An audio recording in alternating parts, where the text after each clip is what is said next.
quelqu'un dit c'est pas facile de faire la volonté de Dieu, c'est parce qu'il n'est pas dans la volonté de Dieu. Parce que quand tu es dans la volonté de Dieu, puis tu marches dans le plan de Dieu, c'est facile. Pourquoi? Parce que Dieu te donne la grâce de le faire.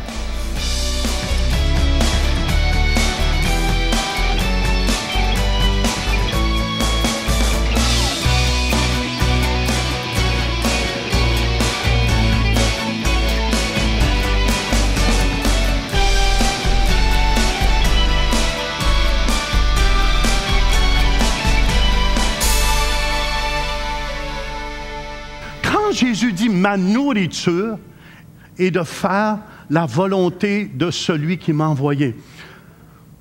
Il y a vraiment une nourriture. Écoutez bien, quand tu nourris ton corps, c'est pour te garder vivant. Mais quand tu nourris ton esprit, c'est pour te garder vivant. Et quand Dieu t'utilise comme ça, tu manges les fruits, la joie, la paix. C'est ça qui nourrit ton esprit. C'est pour ça que tu reviens. Ah, mais... on est en Suisse, là. C'était pas facile. On a chassé les démons. On est pas mal fatigué. Même si Carl et Fanny n'ont presque pas dormi, qu'ils m'ont dit, parce que les jeunes, vous connaissez ça, les jeunes, hein? Moi, j'en étais un quand j'ai marché dans la neige à moins 25 pour aller voir ma...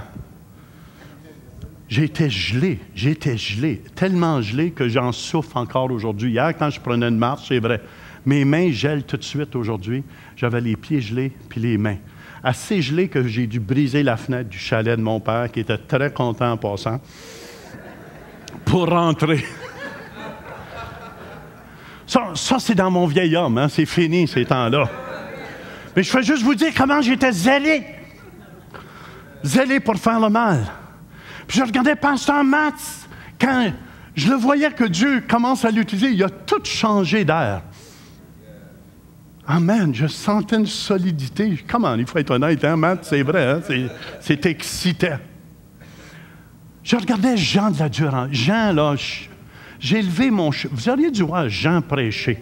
Il aurait converti tous les morts qui étaient morts hier, puis il aurait sorti du cercueil. C'était tellement bon qu'est-ce qu'il a amené aux funérailles. Jean, il n'était pas le même. Amen. Il est devenu possédé de l'Esprit de Dieu. Puis je vous le dis, c'était tellement bon que qui était avec nous autres de l'Église? Il dit, je veux que ce soit Jean qui fasse mes funérailles.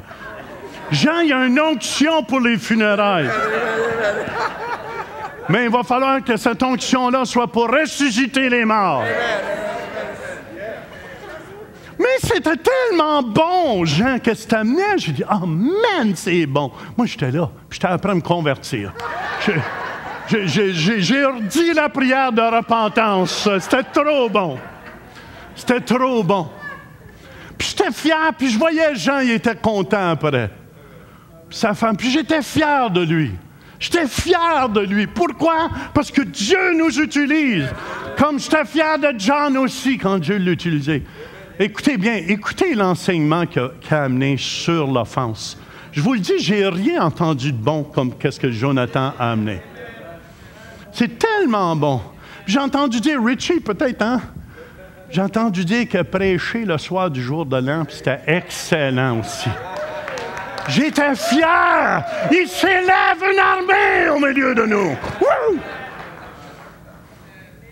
C'est pour ça ma nourriture est de faire la volonté. C'est pour ça, quand quelqu'un dit c'est pas facile de faire la volonté de Dieu, c'est parce qu'il n'est pas dans la volonté de Dieu.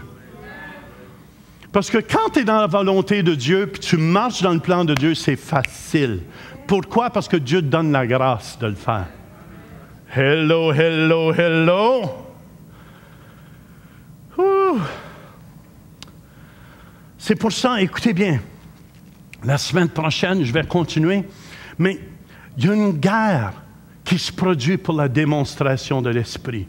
Je vous dis, je sais que l'Esprit de Dieu a fondé cette Église. C'est l'Église de Dieu.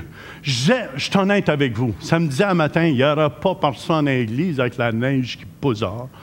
Quand je regardais tout le monde à matin, je sais qu'il y en a qui ont arrivé en retard, mais là, vous avez une très bonne excuse.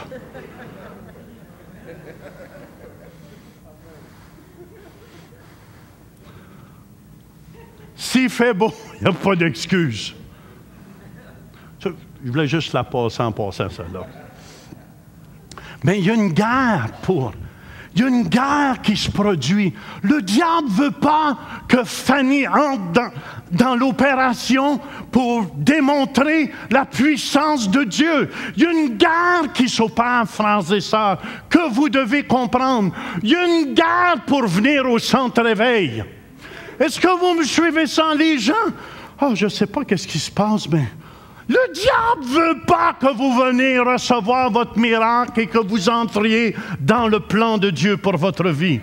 C'est pour ça qu'il y a une guerre. C'est pour ça que Jésus, dans cette guerre, 1 Jean 3,8, le Fils de Dieu apparut afin de détruire les œuvres du diable. Puis quand on est né, écoutez bien ce que je veux dire ici, la guerre n'est pas contre les doctrines et les dénominations G, mais contre toute autorité, contre notre autorité à démontrer la puissance Dieu ressuscité. Puis je remarque ça. La première fois que j'ai voulu prier pour les malades, ça me disait, pour qui tu te prends? Tu te prends-tu pour le nombril du monde? Puis j'étais là. Seigneur, guéris si tu veux. Il m'a-tu exaucé? Non, mais j'ai commencé de même, faites-vous-en pas. Puis ça me venait, « Hey, t'es pas digne de prier. Pour qui tu te prends, le grand? Tu te prends-tu pour le nombril du monde? Non, mais je me prends pour le Fils de Dieu. Mon père, c'est le père d'Abraham, d'Isaac et de Jacob. Mon frère, c'est Jésus.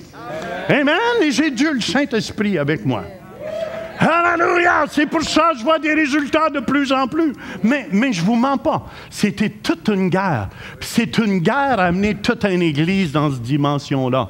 Parce que je sens que le diable ne veut pas que vous entriez dans cette dimension-là. C'est pour ça que le diable va vous faire croire, oh oui, le pasteur exagère avec ses enseignements-là.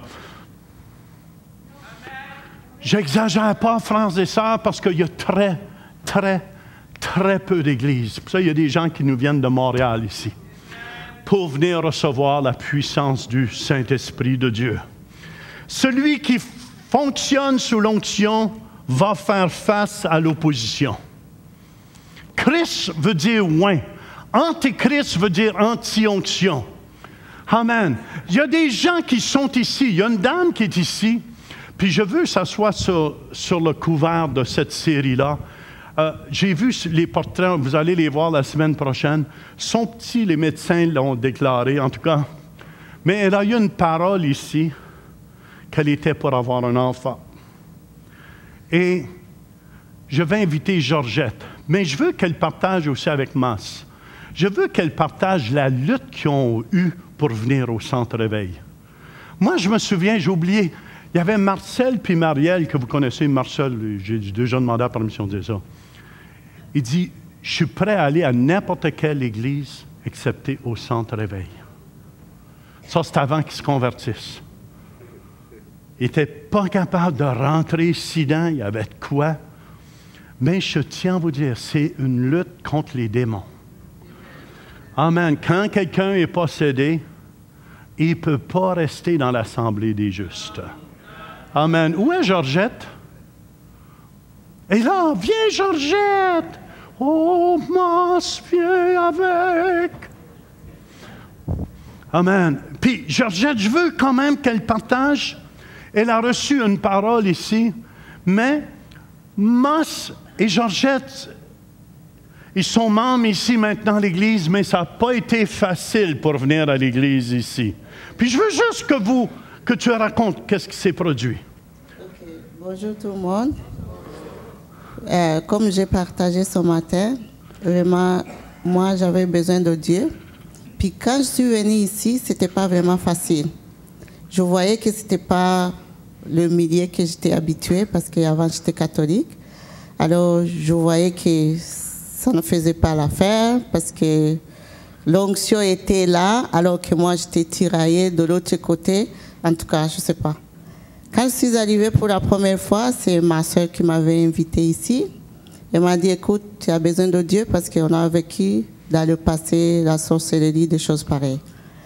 Alors, on a dit, OK, il faut qu'on se dirige vers les prières parce que là, ça ne marche pas.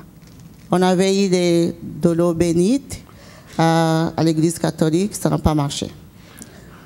On a eu des chapelets, ça n'a pas marché. Alors, quand on est venu ici la première fois, c'est Madeleine qui m'a accueilli. Merci Madeleine. Elle avait vraiment une sourire que ça montrait que oui, ça va marcher ici. Je suis entrée, je voyais à la louange, je voyais Steven qui sautait ici. J'ai dit, oh waouh, ça c'est bon. Ça fait l'affaire comme chez nous en Afrique, à l'église, on danse et on fait toutes sortes de choses. Alors je me suis dit, ok, c'est bon, je vais rester pour voir. Deuxième dimanche, ça ne m'a pas tenté du tout. J'ai dit, non, je ne vais pas. Je n'ai pas le goût d'y aller. Mais à ce moment-là, ça faisait comme 5 ans, 9 ans qu'on cherchait un enfant, mais ça ne marchait pas. Ok, troisième dimanche, ça ne me tente pas du tout, je ne suis pas venue. L'autre dimanche, je suis venue et puis j'ai continué à venir, mais je venais pour venir, pour faire plaisir à ma soeur. Alors, quelques jours après, quelques mois après, Pasteur Jean a dit qu'il y a une dame ici, ça fait longtemps qu'il cherche un enfant. Alors, ça commence à déranger dans la famille, ça commence à être comme top, comme on dit. Alors, moi, je travaillais dans une compagnie d'assurance, Sun Life. À chaque fois, quand je recevais des réclamations pour dire deuxième trimestre, troisième trimestre, je dis, oh mon Dieu, elle est enceinte, pourquoi pas moi? Alors, ça me travaillait beaucoup, mais c'est comme, je disais, ok, je mets tout ça dans la main de Dieu ou je restais là, penser. J'ai dit non. Pasteur Jean a insisté vraiment, elle a dit, je ne sais pas, 4 fois. Là, je me suis levée, j'ai avancé. Pasteur Jean a prié pour moi. Donc, j'ai dit, peut-être que ça va marcher. Je ne croyais pas. Un mois est passé, rien. J'ai dit, wow, il m'a menti. Comme on me disait avant, oh, cette église-là, c'est une secte, pourquoi tu vas là-bas? Il n'y a rien qui marche là-bas. Je dis, ok, on va voir ça. Ma soeur m'a encouragée quand je lui ai parlé ça. Elle a dit, écoute, lui, c'est un homme de Dieu, vas-y. Si tu as les doutes, mets dans les prières, peut-être Dieu va te révéler ce que tu vois ou ce que tu ne vois pas. Après ça, je me suis dit, ok, c'est un homme de Dieu, mais avec le respect que j'ai pour mon pasteur, je ne peux pas l'affronter pour lui dire que tu m'as menti. Je suis passée par Madeleine, je lui ai dit, Madeleine, les affaires ne marchent pas. Madeleine m'a tiré à côté des toilettes des femmes et m'a dit, Georgette, écoute-moi, regarde-moi dans les yeux. Elle m'a dit, écoute Georgette, l'enfant est là. Tu n'as qu'à t'accrocher. C'est ton héritage, va chercher ça. Tu t'accroches, moi je vois l'enfant. L'enfant est là, tu pries, c'est tout. Là, je dis ok. Après ça, comme je pensais beaucoup avoir un enfant, j'ai eu des palpitations cardiaques. Pasteur Louise a prié pour moi. Puis j'ai dit ok, je pense que ça va marcher. Je suis partie à la maison. Après un mois, je suis tombée enceinte. J'ai dit, ok, gloire à Dieu. Là, j'ai commencé à prier. Je voyais que ça marchait bien. J'ai commencé à louer l'Éternel, mais j'ai passé comme 3 mois à la maison. J'étais malade, comme des vomissements, tout ça. Mais avant ça, c'était vraiment un combat parce que mon mari aussi voyait des choses en songe. Je vais lui laisser partager ça. Bonjour, je pense que la plupart ici, vous me connaissez très bien. Sans toutefois aller dans le détail, moi, tout ce que je vais dire, c'est tout simplement les combats spirituels que j'avais. Je ne savais rien de combat spirituel, je l'ai appris avec l'expérience. Ce qui arrivait, c'est que j'avais toujours des visions avec Pasteur, pour Pasteur Jean. Je pense que j'avais déjà partagé ça avec Pasteur Mathieu. Donc, c'était toujours, chaque fois, je voyais Pasteur Jean avec des bouteilles de bière qui étaient sur là, ainsi de suite. Et puis, moi, ça me dérangeait beaucoup. Et puis, je me suis dit, quand j'étais en Afrique, quand j'avais à peu près 20 ans, j'avais un ami qui était un prêtre. Et puis, qui venait chez nous, faire des aventures avec des femmes qui avaient de maîtresses. Alors, j'ai gardé ces souvenirs-là et puis je me suis dit, j'en ai marre avec cette affaire de Dieu-là. C'est où il existe ou il n'existe pas. Alors, j'étais tiraillé et puis voir aussi Pasteur Jean. Nous, on pensait peut-être que là, on arrive vraiment, on va voir la vision de Dieu, et puis Dieu va se manifester dans notre vie. Mais c'est une autre histoire d'alcool qui vient.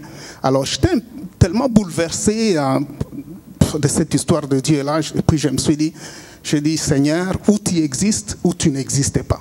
Alors, révèle-toi à moi si c'est un homme de Dieu ou il n'est pas avec toi, et puis ça s'arrête là. Alors, j'ai pris, je pense que c'était 1 ou 2 jours de jeûne. Et puis, j'étais là à un certain moment, et puis il y a l'Esprit de Dieu qui me dit, écoute, si j'ai réussi à transformer cet homme-là, je peux transformer tout le monde. Alors tout alors, après ça, complètement, ça a changé la donne, et puis je me suis dit, ok, jusqu'à présent, je suis resté dans l'église, dans l'assemblée, puis je les sers comme tout le monde ici. Et je ne bois pas de la bière. Donc, merci, pasteur. Amen, amen. Puis, écoutez bien, la semaine prochaine, ils vont, parce que ça va aller avec l'enseignement, ils vont continuer leur témoignage. Ils ont eu l'enfant. Mais quand l'enfant est né, il était mort. Son cerveau était mort. Et le médecin, vous allez voir même des portraits, on l'avait, le médecin, le chef médical a dit, on va disconnecter votre enfant. Si vous connaissez un prêtre, vous pouvez l'appeler pour qu'il vienne donner les derniers soins pour le tuer. Et c'est là qu'elle va partager la semaine prochaine comment elle a réagi. Et même aujourd'hui, comment l'hôpital a envoyé aussi les gens pour les chaises roulantes parce qu'il était totalement handicapé. Et comment cet enfant, est-ce qu'il est ici dans amène-le ici en avant. Amène-le ici en avant. Comment cet enfant, je veux l'avoir sur le couvert de cette... avec les portraits médicaux. Quand tu le vois plein des tuyaux dans la bouche, tout ça. Et aujourd'hui, cet enfant vit. Hallelujah! Il marche. Il est tout souriant. Amen. Et la semaine prochaine, écoutez, c'est parce que des fois, des gens reçoivent quelque chose, c'est votre héritage, mais vous vous laissez voler. Et je vais même raconter une autre personne qui a reçu une parole dans l'Église, qui est devenue enceinte, mais qui a perdu son petit. Mais, écoutez bien, il n'y a absolument rien là, on apprend ensemble. Est-ce que vous me suivez? Puis je veux vous montrer comment il faut combattre la semaine prochaine, à travers de tout ça. Puis, c'est toi la sœur qui l'a convaincu, j'étais un homme de Dieu, merci. Ah!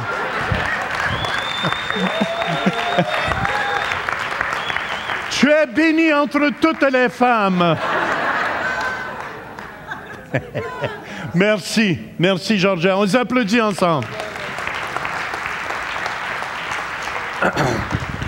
C'est pour ça, c'est une lutte pour venir à l'Église, parce qu'il y a quelque chose qui se produit dans l'esprit. Les gens sont réveillés aux choses de l'Esprit de Dieu. Et c'est pour ça, écoutez bien, c'est pour ça, souvent vous m'avez déjà entendu dire, il y a un prix à payer. Amen. Combien de gens ici sont prêts à payer le prix?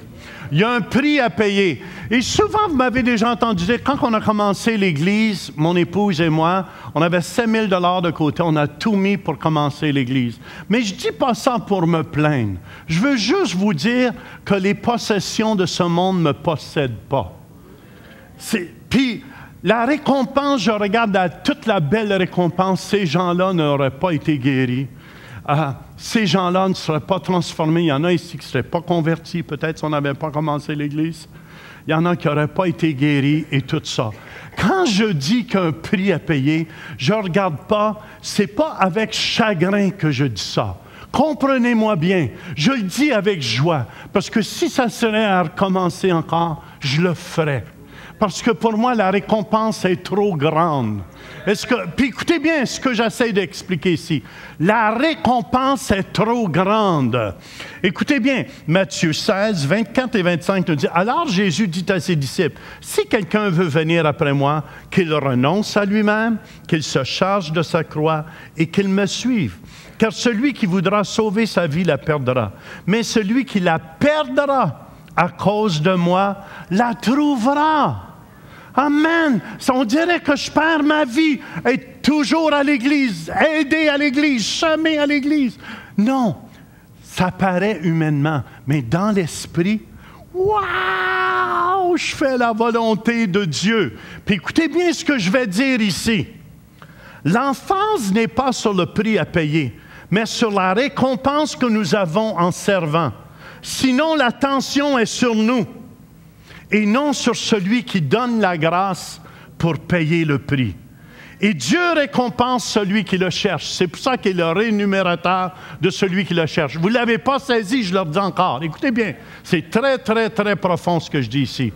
Très profond, enregistrez bien. L'emphase n'est pas sur le prix à payer, mais sur la récompense que nous avons en servant. Sinon, l'attention est sur nous. Elle veut dire, « Oh, regardez, c'est pas facile, hein? Voyez qu'est-ce que j'ai dû passer à travers, moi puis mon épouse. » Non, non, la récompense. Sinon, l'attention est vers nous. Et non sur celui qui donne la grâce pour payer le prix. Et Dieu récompense celui qui le cherche. Il est le rémunérateur, Hébreux 11:6, de ceux qui le cherchent. C'est pour ça, écoutez bien, je vais terminer, je ne sais pas bien plus long, mais il y a une huile de joie. Pour celui qui fait la volonté de Dieu, écoutez-moi, quand tu es dans la volonté de Dieu, wow! Mais quand tu n'es pas dans la volonté de Dieu, misérable que je suis, regardez-moi, je fais pitié. Il y a quelque chose, quand tu n'es pas dans le plan de Dieu, quand tu entends quelqu'un se plaindre que c'est dur de faire la volonté de Dieu, c'est parce que je m'excuse, il n'est pas dans le plan de Dieu. Parce que quand tu fais la volonté de Dieu, Carl, quand il est revenu, il n'est pas revenu tout abattu. Je regardais même Jean à sa funéraille hier. Mon Dieu, il était rayonnant, pétillant. C'était la funéraille de sa mère quand même. Je sais qu'il l'aimait. Mais sa mère, elle aimait danser, mais Jean aussi aime danser. C'était la joie. C'est pour ça, quand tu aimes vraiment Jésus, tu aimes ce qu'il aime, puis tu haïs ce qu'il haït. C'est pour ça, Hébreux 1:9, tu as aimé la justice et tu as haï l'iniquité. C'est pourquoi, ô Dieu, ton Dieu t'a oint d'une huile de joie au-dessus de tes collègues. C'est pour ça que je suis joyeux de faire ce que je fais. C'est pour ça les 70, quand Jésus les avait envoyés, ils ne revinrent pas. « Oh, c'était Dieu, chasser les démons. » Ils revinrent avec joie. Jésus, les gens pensent souvent c'est un homme tranquille, réservé. Jésus dit, hey. Il dit, les gars, réjouissez-vous pas que ça arrive, mais réjouissez-vous que votre nom est écrit dans le livre de vie. Après ça, Jésus a tressailli. La Bible dit, de joie. Puis il dit, je te bénis, tu as caché ces choses aux sages, aux intelligents de ce monde, mais tu les as révélées aux petits. Tu les as révélées aux petits. Quand tu n'es pas centré sur toi-même, tu es centré sur la récompense de ta foi. Tu vois des résultats. Amen. Dieu aime celui qui donne avec joie. C'est pour ça, Paul disait dans Actes 20, verset 24, « Mais je ne fais pour moi-même aucun cas de ma vie, comme si elle m'était précieuse, pourvu que j'accomplisse ma course avec joie. Et le ministère que j'ai reçu du Seigneur Jésus, d'annoncer la bonne nouvelle de la grâce de Dieu. » Alléluia! C'est pour ça que je suis un pasteur en passant joyeux. Mais je ne sais pas pourquoi. C'est une croix que j'ai apportée. Les catholiques, ceux qui sont anciennement catholiques, ils sortent d'histoire que j'étais un Soulon. Mais les évangéliques sortent que ça coûte 1 million pour entrer à l'église ici. Avez-vous donné votre million, monsieur? Mais pourquoi l'ennemi fait ça? Pourquoi? Parce qu'il ne veut pas que les gens entendent le message de l'Évangile de Jésus-Christ. S'il y en a un ici qui a payé 1 million pour être ici, venez me voir. Je ne le refuserai pas en passant.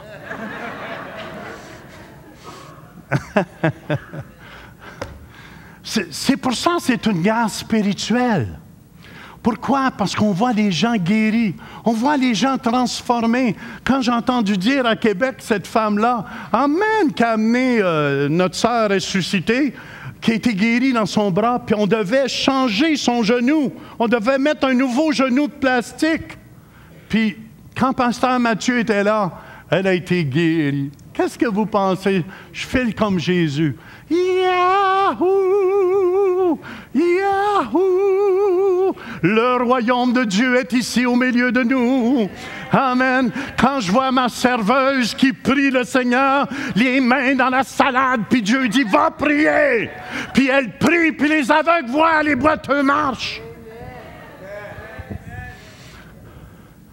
Quand je vois Jean prier, paf, les guérisons, les jambes qui rallongent.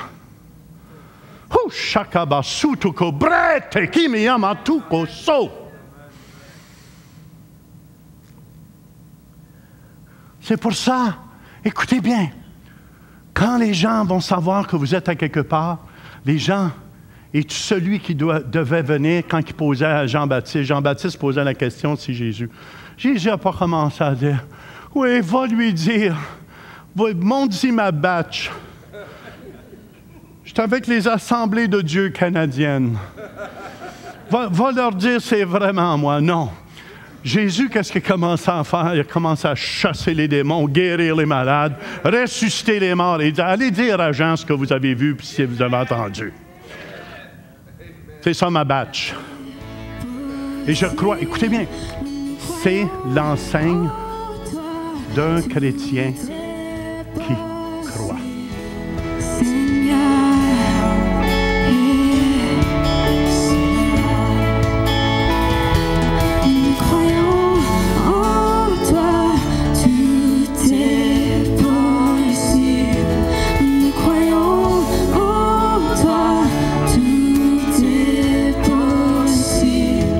Visitez le site web centrereveil.com pour participer à nos services en direct. Pour un don mensuel de 20 $ ou plus, devenez partenaire de l'émission Réveil et recevez le DVD du mois. Vous pouvez faire vos dons en ligne avec Visa et Mastercard ou un chèque par la poste.